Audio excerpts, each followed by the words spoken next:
बिस्मिल्लाहिर्रहमानिर्रहीम। मैंने धीरे से कमरे के दरवाजे पर दस्तक दी, फिर गला खंगार कर कमरे में दाखिल हो गया। सामने ही अरूसी जोड़ा पहने खूबसूरत फूलों से सजे हुए बिस्तर पर वो दुल्हन बनी बैठी थी। जब मैंने उसका सरापा देखा तो एक पल को तो मेरा दिल बेकाबू सा होने लगा था। वो एक अरबी लड़की थी, बेहद हसीन थी, लेकिन मेरी मजबूरी ये थी कि वो मेरी एक दिन की दुल्हन थी। मैं जो कुछ घंटे पहले यहाँ कदम रखने से भी कतरा रहा था, दिल में अजीबो गरीब से वसवसे आ रहे थे और यही सोच रहा था कि आखिर लोग कैसे हलाला करने पर रजामंद हो जाते हैं। लेकिन अब जब खुद इस हसीन दोशीज़ा को देखा तो जैसे पहली ही नज़र में इस पर दिल हार बैठा। फिर ऐसे ही दिलासे देकर खुद को समझाने लगा कि इसमें मेरा तो कोई नुकसान नहीं था, मुझे तो इसका दुगना फ़ायदा था। एक तो मेरे अकाउंट में पैसे आ रहे थे, वहीं दूसरी जानिब सवाब का सवाब था कि मैं मियाँ बीवी के बीच दोबारा से रिश्ता अज़दवाज कायम करने की वजह बन रहा हूँ। खैर, मैंने दरवाजे को लॉक किया और धीरे धीरे कदम उठाता हुआ अपनी एक रात की दुल्हन की जानिब बढ़ने लगा। मेरे कदमों की चाप तो जैसे इसके दिल पर कारी ज़रब चला रहे थे। उसने फौरन खुद को समेट लिया, घुटनों के गिर्द बाजू हायल कर लिए। उसकी हल्की हल्की सिसकियों की आवाज़ ने मुझे ठटकने पर मजबूर किया। मुझे इसकी सिसकियां सुनाई दे रही थी, वो रो रही थी, वो भी इस बात से बेखबर थी। फिर रोना कैसा? जैसे ही मैं कमरे में दाखिल हुआ था तो वो जैसे बुत बन चुकी थी। मैं बिल्कुल इसके सामने बेड पर जाकर बैठा तो वो फौरन सिमट कर बैठ के दूसरी जानिब हो गई। उसका ये अंदाज अब मुझे गुस्सा भी दिलाने लगा था कि भाई, अगर इतना ही दूर भागना था तो ज़रूरत क्या थी हलाला करने की। खैर, मुझे तो अपना काम पूरा करना था जिसके लिए मुझे पैसे दिए गए थे। मैं अगले ही पल इसके करीब हो गया और इस हसीन दोशीज़ा का घूंघट उठाना चाहा तो उसने फौरन मेरा हाथ रोक दिया। कहने लगी, आपको खुदा का वास्ता है, मेरे साथ कुछ भी मत करना। मैं अपने शोहर से बहुत मोहब्बत करती हूँ, बहुत ही नेक और पर्देदार लड़की हूँ।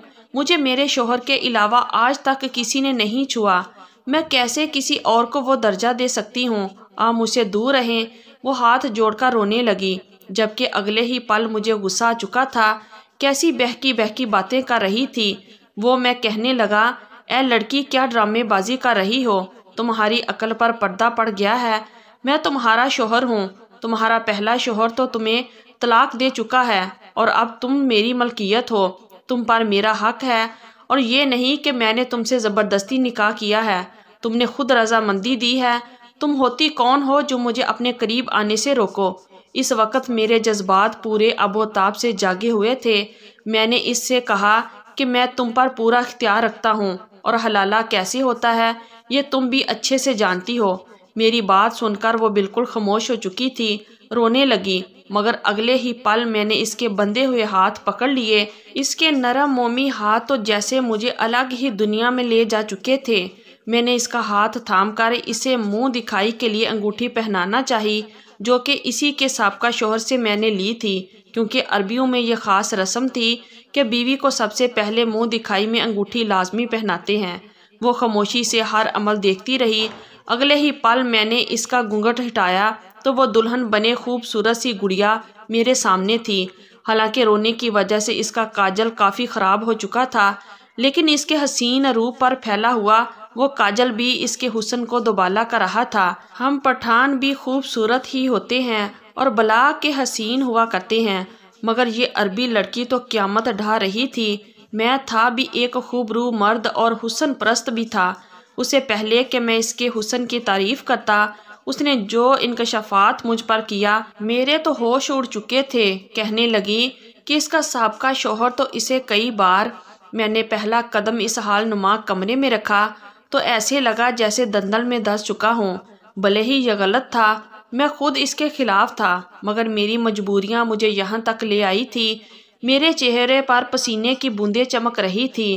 खैर, यहाँ तक आ चुका था तो आगे जाने में भी कोई हर्ज ना था। मुझे यहाँ लाने वाला मेरा दोस्त था। वहाँ एक नज़र दौड़ाई तो मुझ जैसे कई नौजवान लड़के आपस में हंस बोल रहे थे। इन्हें तो कोई फ़र्क ही नहीं पड़ता था। शायद ये भी बतौर सवाब ही हलाला कर रहे थे।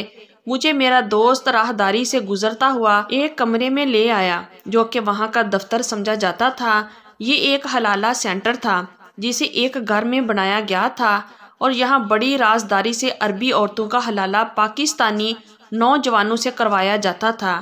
جب یہ بات مجھے میرے دوست نے کہی تھی تو مجھے یہ سن کر بڑی حیرت ہوئی تھی کہ عربی عورتیں پاکستانی مردوں سے ہی کیوں حلالہ کروانا چاہتی ہیں۔ میں نے یہ سوال اپنے دوست سے کیا تو وہ مسکرانے لگا، کہنے لگا جب تو کسی عربی عورت کے ساتھ حلالہ کرے گا تو پتہ چل جائے گا۔ میرا دل اس کام کے لیے مطمئن نہیں تھا کیونکہ میں اتنا علم رکھتا تھا کہ طلاق کیا ہوتی ہے اور حلالہ کسے کہتے ہیں، لیکن میں پچھلے کئی ماہ سے بے روزگار تھا۔ میرے پاس اتنے پیسے بھی نہ تھے کہ واپس پاکستان چلا جاؤں، اس لیے میں خود کو اس بات کے لیے آمادہ کرنے لگا کہ بس اتنے پیسوں کا انتظام ہو جائے کہ واپس پاکستان چلا جاؤں۔ خیر میں اپنے دوست کے ساتھ دفتر میں داخل ہوا تو خلاف توقع سامنے ایک باری جسامت والی عربی خاتون بیٹھی تھی جس نے سر تا پیروں تک نیلے رنگ کا عبایا پہن رکھا تھا اور چہرے پر میک اپ تھوپا ہوا تھا۔ میرے دوست نے ہی میری یہاں رجسٹریشن کروائی تھی۔ ابھی میں وہیں سر جھکائے بیٹھا انگلیاں مروڑ رہا تھا کیونکہ میں نے آج تک ایسا ماحول نہیں دیکھا تھا۔ ہمارے پٹھانوں میں تو بیوی کو کبھی طلاق نہیں دیتے، چاہے کچھ بھی ہو جائے۔ ہمارے ہاں تو غیرت کا معاملہ ہو جاتا ہے۔ ہم پٹھان اپنی بیوی پر کسی غیر کی نظر بھی برداشت نہیں کرتے۔ میں اپنی ہی سوچوں میں گم تھا کہ جب دھڑلے سے دروازہ کھلا، کالے برقعے میں ایک نوجوان لڑکی اور ایک مرد اندر داخل ہوئے جنہیں اس عربی میڈم نے ایک جانب بیٹھنے کا اشارہ کیا۔ ہم سے کہا کہ آپ لوگ باہر جائیں۔ ہم دونوں وہاں سے باہر نکل آئے۔ جن لڑکوں کے پاس میں بیٹھا تھا وہ بھی پاکستانی تھے۔ کہنے لگا میں اب تک 15 حلالے کر چکا ہوں، ہر حلالے کا مجھے پاکستانی 70,000 ملتا ہے۔ مجھے یہاں کام کرتے ہوئے صرف 2 ہی ماہ ہوئے ہیں۔ یہ سن کر تو میں حیرت میں مبتلا ہو گیا کہ 15 حلالے۔ میں سوچنے لگا کہ جو کچھ میں نے حلالے کے بارے میں سنا ہے اس میں تو ایسا کچھ نہیں ہوتا جیسا کہ اس حلالے سینٹر میں ہو رہا تھا۔ تبھی ایک لڑکا مجھے بلانے کے لیے آیا۔ میں جیسے ہی دوبارہ دفتر میں داخل ہوا تو عربی میڈم نے ہاتھ میں پکڑی پینسل کے اشارے سے کہا یہ لڑکا حلالے کے لیے ٹھیک رہے گا۔ وہ برقعے میں ملبوس لڑکی تو رو رہی تھی، بار بار ساتھ بیٹھے شخص کا بازو پکڑ کر نہ جانے کیا کہتی تھی کہ وہ فوراً اسے گور کر چپ کروا دیتا تھا۔ میرے ہاتھ پاؤں تو جیسے کانپ رہے تھے۔ میرے لیے یہ بڑا ہی مشکل تھا، لیکن جب یہاں تک آ چکا تھا تو پیسوں کی خاطر حلالہ بھی کرنا ضروری تھا۔ میں نے ایک نظر اس لڑکی کو دیکھا تھا جب وہاں پر ایک مولوی صاحب کو بلایا گیا۔ انہوں نے میرا اس لڑکی کے ساتھ نکاح پڑھا دیا۔ اس کا سابقہ شوہر وہاں سامنے بیٹھا بڑی ہی خوشی سے ہمیں دیکھ رہا تھا۔ اس کے چہرے پر عجیب سی چمک تھی، جبکہ مجھے تو اپنے فیصلے پر پچھتاوا ہو رہا تھا کہ آخر میں یہاں کیوں حلالے کے لیے چلا آیا۔ میں نے ابھی تک اس لڑکی کو پردے میں ہی دیکھا تھا۔ جب نکاح نامے پر سائن ہو چکے تو وہ لڑکی پھوٹ پھوٹ کر رونے لگی۔ اس کی روتی ہوئی آواز پر میں نے جیسے ہی اس کے چہرے کی جانب دھیان دیا تو ایک پل کو پلکیں جھپکنا بھول چکا تھا۔ اس قدر خوبصورت لڑکی تو میں نے پورے پٹھان قبیلے میں کہیں نہیں دیکھی تھی۔ میں تو جیسے ہر چیز سے بیگانہ اس کے چہرے کو پھٹی پھٹی نظروں سے دیکھنے لگا۔ وہ تو روتے ہوئے بھی گویا کوئی گڑیا لگ رہی تھی۔ پھر ایک نظر سامنے بیٹھے اس کے سابقہ شوہر پر ڈالی۔ کیسا شوہر تھا جو اتنی خوبصورت بیوی کو طلاق دے چکا تھا۔ مجھے تو اب اس پر غصہ آنے لگا تھا۔ مجھ سے نکاح ہو چکا تھا تو وہ شکایتی نظروں سے اپنے شوہر کی جانب دیکھ رہی تھی جس کے چہرے پر مسکراہٹ تھی۔ کہنے لگا فکر مت کرو، بس 1-2 دن کی بات ہے، اس کے بعد ویسے بھی تم نے میرے پاس واپس ہی آنا ہے۔ یہ کہتے ہوئے اس شخص نے میرے چہرے کی جانب دیکھا تھا۔ میری غیرت پر تو جیسے تماچا لگا تھا۔ مجھے تو اپنے وجود سے ہی گن آنے لگی تھی۔ یہاں تو روایت کا مذاق بنا کر رکھ دیا گیا تھا۔ بھلا ایسے تھوڑی ہوتا ہے حلالہ، جیسے یہاں پر ہمارے معاشرے میں رواج بن چکا ہے، جو کہ سوائے زنا کے اور کچھ بھی نہ تھا۔ مگر مجھ جیسے ہی مجبور لڑکے بعض دفعہ مجبوری کی وجہ سے یہ کام کرنے پر مجبور ہو جایا کرتے ہیں۔ بہرحال وہ میرے ساتھ 1 دن کے لیے رخصت ہو کر آ چکی تھی۔ وہ میری بیوی تھی اور میں اس پر حق رکھتا تھا۔ گزشتہ رات میں نے اسے اپنا حق وصول کیا تھا، सुबह हुई तो वो अभी तक सो रही थी। मैं तो वक्त का पाबंद था, अपने वक्त पर सुबह ही उठा, फजर की नमाज अदा की। एक नज़र इसके चेहरे पर डाली तो सर झटक दिया। मैंने हमेशा की तरह आज भी नाश्ता खुद ही बनाया था।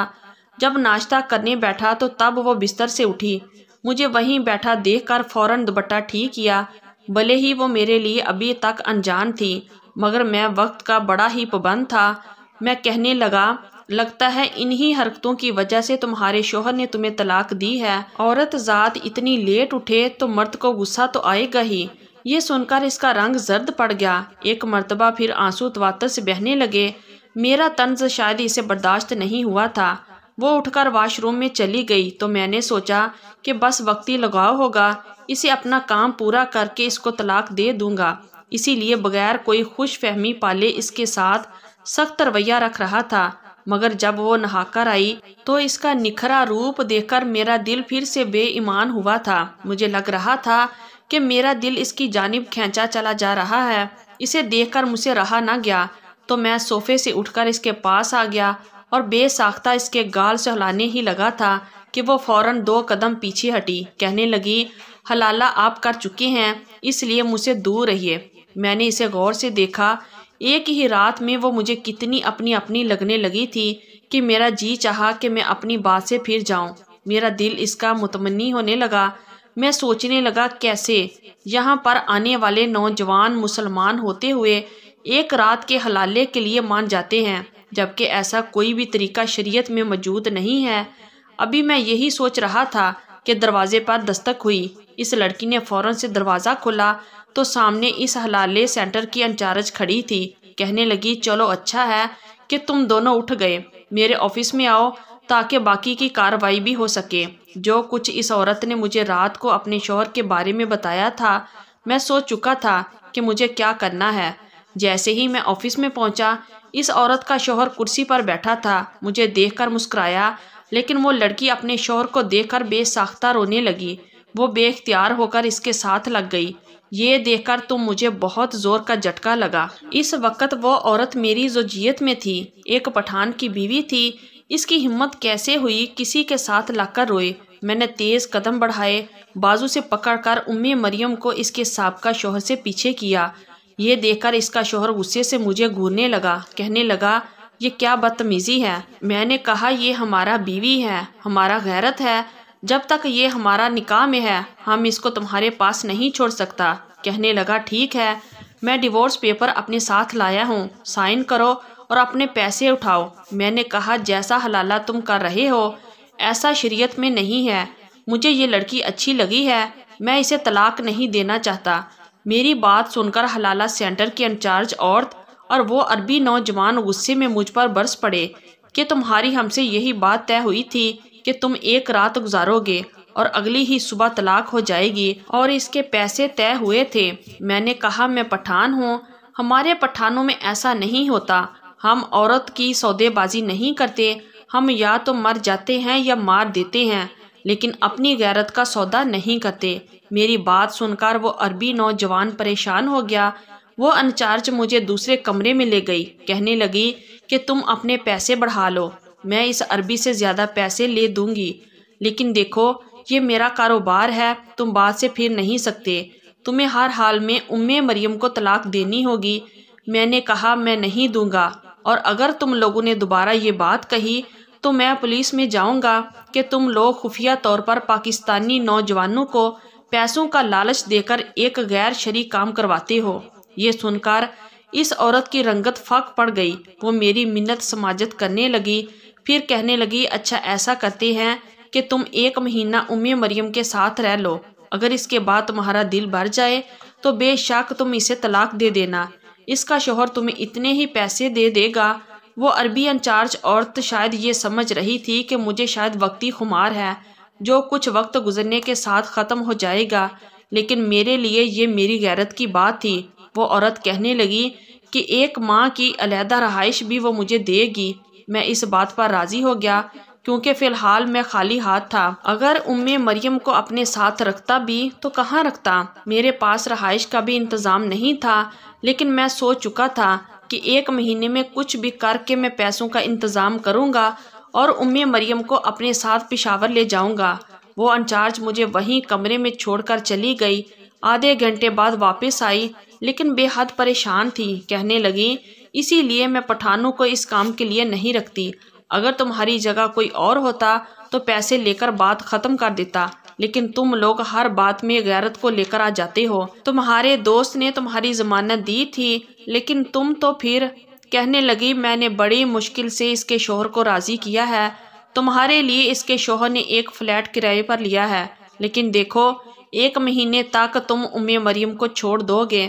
میں نے اس انچارج عورت کے سامنے حامی نہیں بھری تھی، کیونکہ جو بات مریم نے مجھے اپنے شوہر کے بارے میں بتائی تھی میں اسے کسی قیمت پر بھی اس کے سابقہ شوہر کے پاس نہیں چھوڑ سکتا تھا۔ ایک رات میں جو راز میں نے جانا تھا، میں ایک انسان ہونے کے ناطے کبھی بھی مریم کو اس گناہوں کی دلدل میں نہیں پھینک سکتا تھا۔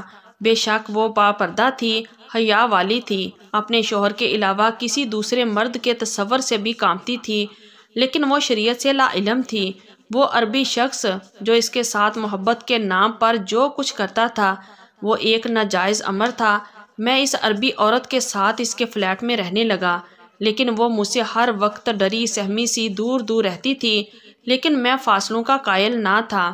میں جب بھی اس کے قریب آتا وہ رونے لگتی، کہتی تم کیوں مجھے چھوڑ نہیں دیتے؟ تم نہیں جانتے وہ شخص اس بات کا بدلہ مجھ سے کیسے لے گا۔ وہ مجھے بہت مارے گا، کہے گا کہ تم نے ایسا کیا جادو کیا تھا اس پٹھان پر کہ اس نے تمہیں طلاق نہیں دی۔ تم میرے بازو پر جلے ہوئے نشانات دیکھ چکے ہو۔ وہ عربی مجھ سے جنونی محبت کرتا ہے، شکی بھی ہے، ذرا سی بات پر مجھ پر شک کر کے الزام لگاتا ہے، پھر طلاق دے دیتا ہے۔ طلاق دینے کے بعد بنا حلالے کے ہی مجھ سے رشتہ جوڑ لیتا ہے، کہتا ہے کہ اسے کچھ نہیں ہوتا۔ اس بار اس نے مجھے بہت لوگوں کے سامنے طلاق دی تھی، اس لیے دنیا کو دکھانے کے لیے حلالہ کروانے کے لیے راضی ہو گیا۔ میں نے کہا تمہیں کیا لگتا ہے جو زندگی تم اس شخص کے ساتھ جی رہی ہو وہ جائز ہے؟ میرے سوال پر وہ چپ ہو گئی، کہنے لگی میں ایک غریب لڑکی ہوں، وہ عربی مجھے یتیم خانے سے نکاح کروا کے لے گیا تھا، میں اگر اسے چھوڑ دوں گی تو کہاں جاؤں گی؟ اس لیے میں مجبور خاموش ہو جاتی تھی۔ وہ کبھی تو میرے ساتھ اتنا اچھا ہو جاتا تھا کہ جیسے اس کے لیے میں کوئی بہت ہی قیمتی اثاثہ ہوں، اور کبھی وہ ایسی حوانیت پر اترتا ہے کہ میں تڑپ کے رہ جاتی ہوں۔ وہ مجھے کئی بار طلاق دے چکا ہے، لیکن کہتا ہے کہ یوں طلاق نہیں ہوتی، کیونکہ میں غصے میں تھا۔ میں نے کہا کہ میں بہت دیندار انسان نہیں ہوں، لیکن میں یہ جانتا ہوں کہ بے شک غصہ حرام ہے، لیکن غصے میں دی گئی طلاق ہو جاتی ہے، کیونکہ وہ شخص اتنا ہوش مند ہوتا تھا کہ اسے معلوم ہوتا تھا کہ وہ تمہیں طلاق دے رہا ہے۔ تم اگر اس شخص کے ساتھ ایسے ہی زندگی گزارنا چاہتی ہو تو تمہاری مرضی ہے۔ جو شخص تمہیں ایک بار ٹھیک سے نہیں بسا سکا وہ تمہیں بعد میں کیسے بسائے گا؟ میں کیا کروں؟ اگلے ہی روز میں اسے خانہ کعبہ لے گیا۔ وہاں جا کر میں نے اللہ سے یہی دعا کی کہ ہمیں صراط مستقیم پر چلنے والی زندگیاں عطا فرما اور گناہوں سے بچنے کی توفیق عطا کر۔ میں نہیں جانتا تھا کہ میرے اٹھائے جانے والے اگلے قدم کا انجام کیا ہوگا، لیکن میں نے پولیس اسٹیشن جا کر ساری بات پولیس کو بتا دی۔ پولیس نے اس حلالے سینٹر پر چھاپا مارا اور سب لوگوں کو پکڑ لیا۔ مجھے انعام کے طور پر اتنے پیسے دیے کہ میں مریم کے ساتھ پاکستان واپس آ گیا اور اسے پشاور لے گیا۔ ہماری شادی کو 7 سال گزر گئے ہیں۔ مریم سے میرے 2 بیٹے ہیں۔ وہ میرے ساتھ بہت خوش ہے۔ وہ کہتی ہے اگر تم مجھے سیدھا راستہ نہ دکھاتے تو میں ابھی تک مجبوراً گناہ کی زندگی گزار رہی ہوتی۔ نہ جانے ہمارا معاشرہ کس جانب چل پڑا ہے۔ حلالے کے نام پر زنا کاری کو ثواب سمجھ کر کیا جا رہا ہے۔ اللہ ہم سب مسلمانوں کو صراط مستقیم پر چلنے کی توفیق عطا فرمائے، آمین یا رب العالمین۔ تو یہ تھی ہماری آج کی سٹوری۔ اگر آپ لوگوں کو اچھی لگی ہے تو پلیز ویڈیو کو لائک کیجئے اور ہمارے چینل کو بھی سبسکرائب کیجئے۔ شکریہ، اللہ حافظ۔